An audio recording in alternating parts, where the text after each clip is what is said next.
Yan. Hello guys, good evening. For today's vlog is mag-unbox tayo ng pinadala sa atin na power bank. Yan. Ang brand pala niya is yung Bention. Yan, na power bank. Then yung capacity niya is 20,000 mAh.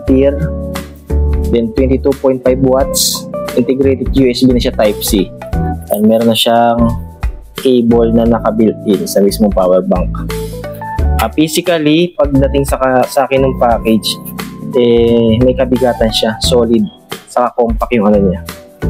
Yan, tapos sa gilid niya, ito, naka-indicate yung yan, pwede sa phone, sa tablet, earbuds, saka mga smartwatch. Yan, din sa likod is nakalagay yung full specs ng power bank. Yan, i-unbox natin siya para makita natin. Yan guys, bali ito yung pinadala sa atin. Yan, Bention yung brand, 20,000 mAh. Yan, i-unbox natin siya. Ayan yung mga nasa ano yung box.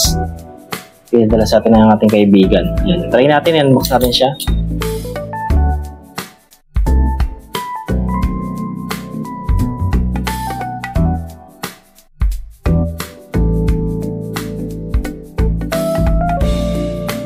Earbuds sa smartwatch.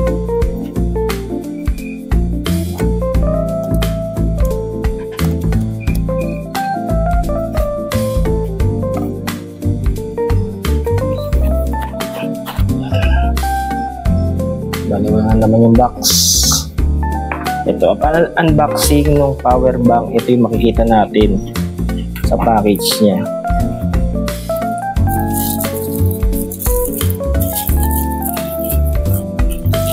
Ito yung makikita natin. Type-C cord, din yung ano, USB. And kulay purple siya. Baliwangan natin yan. Then ito na yung mismong power bank. Sobrang bigat niya, saka ano, compact yung ano niya. Alam mo yung solid yung pagkakayari niya.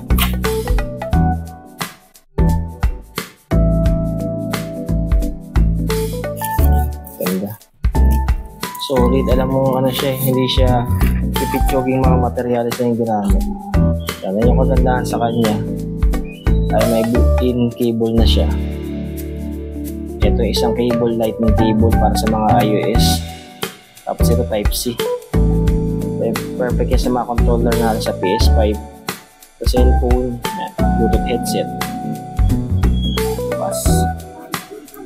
Yan. Tapos ito yung sa Android, iOS. Unboxing tayo. Yan, shoutout pala sa anak ko yan. Music unbox tayo. Ayan. Then dito sa taas niya, sa top niya, makikita natin itong dalawang USB port. Ayan. Ito fast charge. Saka ito yung ano. Tapos micro USB port ito. Saka Type-C port. Ayan. Pag i-charge natin siya. Ayan. Solid siya. Testing natin. Ayan. Testing natin. Charge natin itong PS5 controller. Gamit yung Type-C cable niya. Yan. Initially, meron siyang 86% na factory charge. Bale, magbibigay tayo ng honest review after ng ilang weeks na paggamit natin dito. Ayan. Sa ngayon, hanggang dito na lang muna yung video natin. Salamat po sa pagsama sa unboxing. Ayan. Thank you po. Hanggang sa muli. Salamat!